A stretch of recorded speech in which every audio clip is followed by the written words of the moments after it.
So I was born and raised in Southern California, but my family's story, my mom and dad were born in Southern Vietnam, and following the Vietnam War, they were forced out. My dad actually was persecuted multiple times in attempts to escape Vietnam, and he was imprisoned. And finally, he was able to escape via a fishing boat with his siblings, his sisters, and his mom. From there, they took a fishing boat to Malaysia, where there was a refugee camp, and they waited there for months.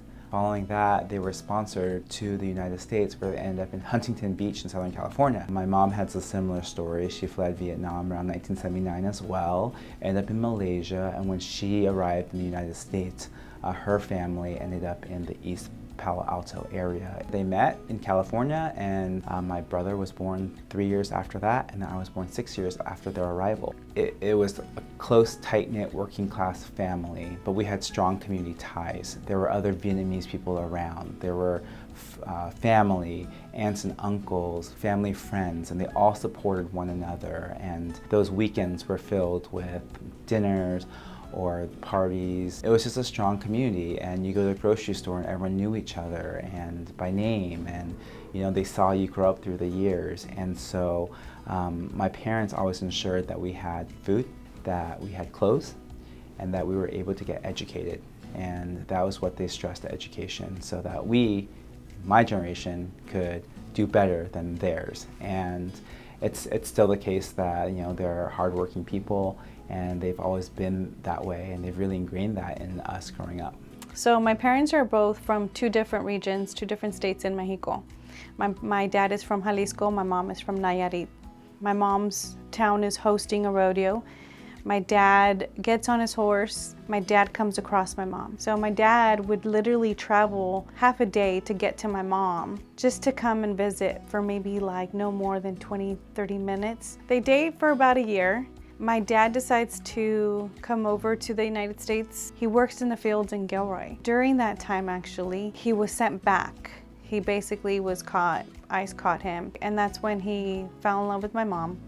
So June of 1978, on his actual birthday, he decides to take my mom, newlyweds, and come across to the United States to find a better future. And they started working at a nursery. My dad worked there for years before my mom decided, I need to help my husband out. They both ended up working at the nursery. They found a little, I like to call it a little shack area, but it was little tiny homes in this one little area of San Martin. And it was a 1-bedroom, 1-bathroom house. 5 kids, with 1 adult, also my aunt who lived with us. We were all lined up, sleeping on the floor. Those moments, we really truly cherish those times, those memories that we made there, because there was other kids that lived there, different families that I actually still keep in contact with.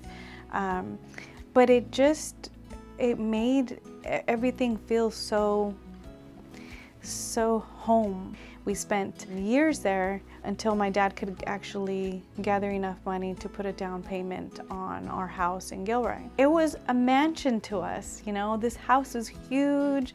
There was 2 bedrooms, a big front yard with grass, and the backyard was just perfect. We had a swing set. The green grass on the front yard with flowers everywhere. It was just beautiful to us.